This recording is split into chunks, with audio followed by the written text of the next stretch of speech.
नमस्कार, आप देख रहे हैं डीडी न्यूज का ये विशेष बुलेटिन। मैं हूं आपके साथ भावना नैयर और मेरे साथ है मेरी सहयोगी मनीषा, जो आप तक सांकेतिक भाषा में खबरें प्रस्तुत कर रही हैं। शुरुआत सुबह की सुर्खियों के साथ। राष्ट्रपति द्रौपदी मुर्मू आज राष्ट्रीय ऊर्जा संरक्षण पुरस्कार करेंगी प्रदान। इस साल से सोशल मीडिया इन्फ्लुएंसर्स और कंटेंट क्रिएटर्स के लिए नई श्रेणी शुरू।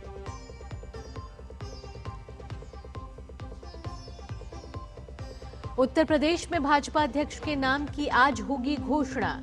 पंकज चौधरी का प्रदेश अध्यक्ष बनना तय, किसी और ने नहीं किया नामांकन।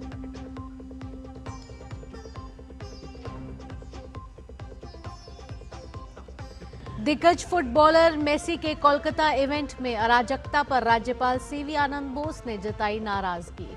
कहा स्थिति के लिए आयोजक पूरी तरह जिम्मेदार। साथ ही कहा खेल प्रेमियों के लिए काला दिन।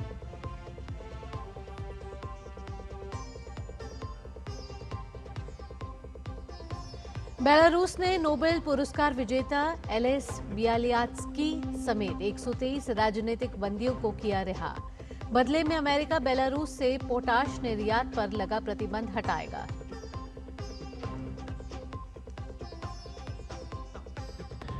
भारत और दक्षिण अफ्रीका के बीच तीसरा T20 मैच धर्मशाला में आज 5 मैच की सीरीज में 1-1 की बराबरी पर है दोनों टीम।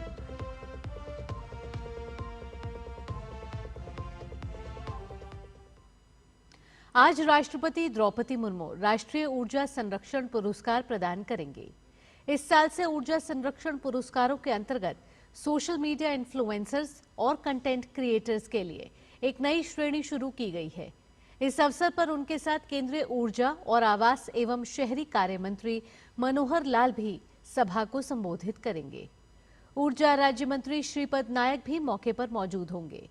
यह कार्यक्रम नई दिल्ली स्थित विज्ञान भवन में होगा।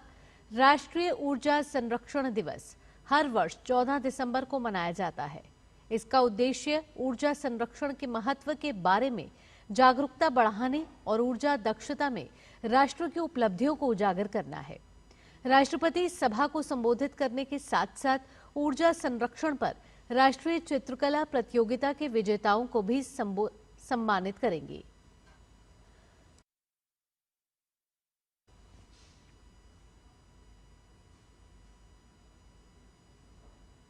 उत्तर प्रदेश भाजपा को आज नया प्रदेश अध्यक्ष मिलेगा। केंद्रीय चुनाव अधिकारी और केंद्रीय मंत्री पीयूष गोयल आज पार्टी के नए प्रदेश अध्यक्ष के नाम की औपचारिक घोषणा करेंगे। चुनाव प्रक्रिया केंद्रीय पर्यवेक्षक विनोद तावड़े और पीयूष गोयल की देखरेख में पूरी होगी। इससे पहले कल केंद्रीय मंत्री पंकज चौधरी ने भाजपा प्रदेश अध्यक्ष पद के लिए अपना नामांकन दाखिल किया था। नामांकन के दौरान मुख्यमंत्री योगी आदित्यनाथ, उप मुख्यमंत्री केशव प्रसाद मौर्य और ब्रजेश पाठक सहित पार्टी के कई वरिष्ठ नेता मौजूद रहे। महाराजगंज से 7 बार के सांसद रहे पंकज चौधरी का एकमात्र नामांकन होने के कारण उनका प्रदेश अध्यक्ष बनना लगभग तय माना जा रहा है। उनके नेतृत्व में ही भाजपा उत्तर प्रदेश में 2027 के विधानसभा चुनाव की तैयारी करेगी। केरल स्थानीय निकाय चुनावों में भारतीय जनता पार्टी ने शानदार प्रदर्शन किया है। विशेष रूप से ईसाई बहुल क्षेत्रों में भाजपा की स्थिति मजबूत हुई है, जबकि सीपीएम के खिलाफ मुस्लिम अल्पसंख्यक मतों का एकजुट होना और अधिक स्पष्ट नजर आया। चुनाव परिणामों में भाजपा ने 26 ग्राम पंचायतों, 2 नगर पालिकाओं और तिरुवनंतपुरम नगर निगम में जीत हासिल की है।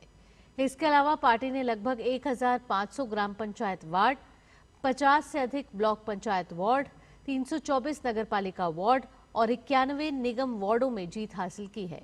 भाजपा तिरुवनंतपुरम नगर निगम के साथ साथ पलक्कड़ और त्रिपुनिथुरा नगरपालिका में सत्ता में आ रही है। पलक्कड़ में पार्टी 25 सीटों के साथ सबसे बड़ी पार्टी बनकर उभरी है, जबकि त्रिपुनिथुरा में उसे 21 सीटें मिली हैं। कोंडागल्लूर, वर्कला, शोरनूर और ओट्टापल्लम जैसे क्षेत्रों में भाजपा डबल डिजिट में पहुंचने में सफल रही। महत्वपूर्ण ये भी है कि एनडीए कई ऐसी नगर पालिकाओं में दूसरे स्थान पर रहा जो पहले एलडीएफ और यूडीएफ के अभेद्य गढ़ में माना जाता था। थोडुपुझा, अटिंगल, चिंगनूर, मेविलिकर्रा सहित कई क्षेत्रों में एनडीए ने मजबूत उपस्थिति दर्ज कराई है। कोट्टायम जिले में भाजपा ने 3 पंचायतों में सत्ता हासिल कर ये संकेत दिया है कि पार्टी का जनाधार लगातार बढ़ रहा है।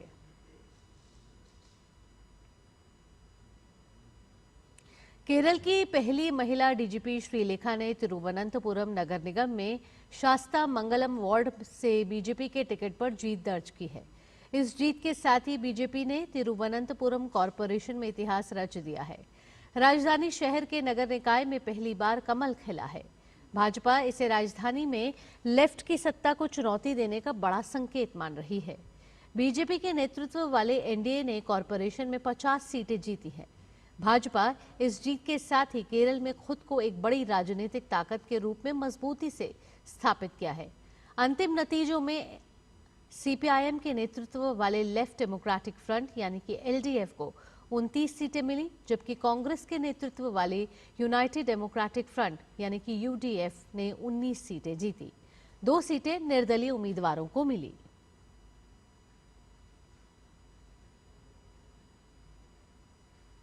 प्रधानमंत्री नरेंद्र मोदी ने केरल के तिरुवनंतपुरम में भाजपा एनडीए की जीत को ऐतिहासिक करार देते हुए जनता का आभार जताया है। उन्होंने सोशल मीडिया प्लेटफॉर्म पर यह संदेश साझा किया है और हैशटैग के साथ कि विकसित तिरुवनंतपुरम, जिसमें उन्होंने लिखा है कि तिरुवनंतपुरम ने भाजपा एनडीए को जो समर्थन दिया है वे केरल की राजनीति में एक ऐतिहासिक मोड़ है। केरल के लोग इस बात को लेकर आश्वस्त हैं कि राज्य की विकास संबंधी आकांक्षाओं को केवल भाजपा ही पूरा कर सकती है। प्रधानमंत्री ने भरोसा दिलाया कि पार्टी तिरुवनंतपुरम के विकास के लिए पूरी तरह प्रतिबद्ध है और इसे एक जीवंत और विकसित शहर बनाने की दिशा में मिलकर काम करेगी।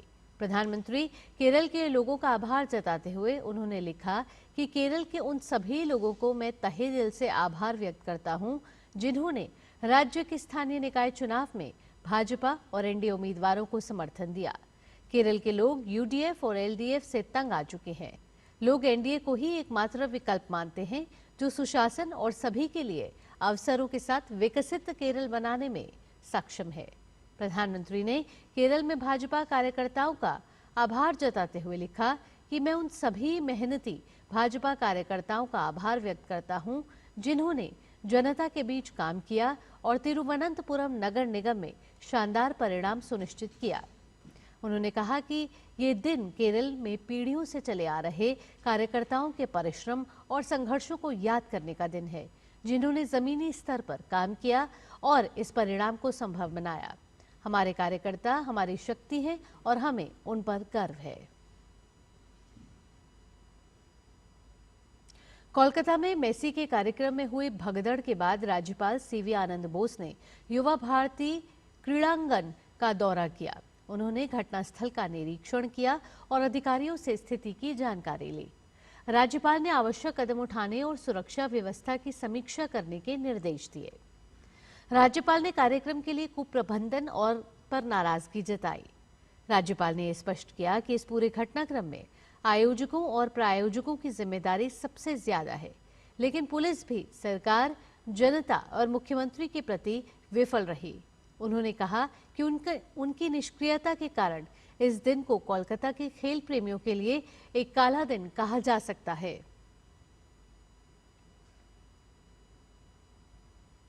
बेलारूस ने नोबेल शांति पुरस्कार विजेता एलिस बाइलियात्स्की सहित 123 कैदियों को रिहा कर दिया है। इनमें विपक्षी नेता मारिया कोलेस्त्रिनकोवा और विक्टर बाबरिका भी शामिल हैं।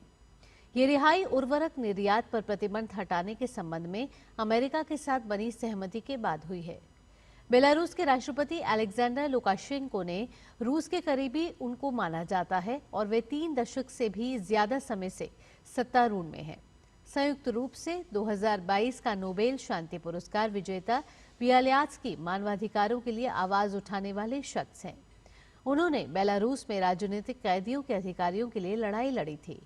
उन्हें जुलाई 2021 में गिरफ्तार कर जेल में डाल दिया गया था, जबकि रिहा हुई विपक्ष की नेता कालेस्निकोवा का लुकाशेंको के खिलाफ 2020 में बड़ा आंदोलन चलाया था। रिहाई के बाद उन्होंने अमेरिकी राष्ट्रपति ट्रंप और उन सभी देशों के नेताओं का आभार जताया है जिन्होंने बेलारूस के राजनीतिक कैदियों को मुक्त कराने के लिए प्रयास किए।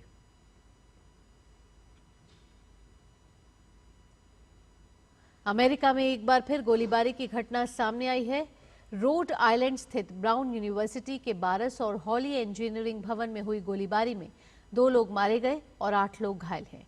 मेयर ब्रेट स्माइली ने प्रेस कॉन्फ्रेंस कर बताया कि यह हमला तब हुआ जब वहां परीक्षाएं चल रही थीं। अधिकारियों के मुताबिक पुलिस काले कपड़े पहने हुए एक संदिग्ध की तलाश कर रही है। फिलहाल ये स्पष्ट नहीं हो पाया है कि हमलावर छात्र था या नहीं। अमेरिकी राष्ट्रपति ट्रंप ने इस घटना को लेकर दुख जताया है।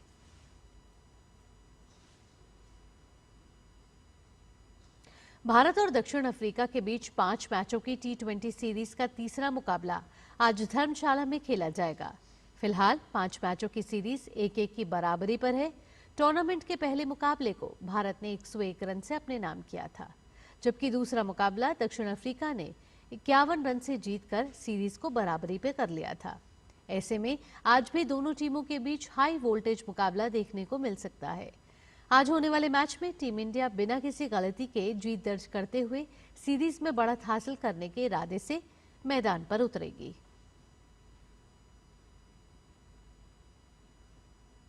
इसी के साथ इस विशेष बुलेटिन में इतना ही। मुझे और मेरी सहयोगी मनीषा के साथ फिलहाल के लिए टीम को दीजिए अनुमति। खबरों का सिलसिला यूं ही जारी रहेगा। नमस्कार।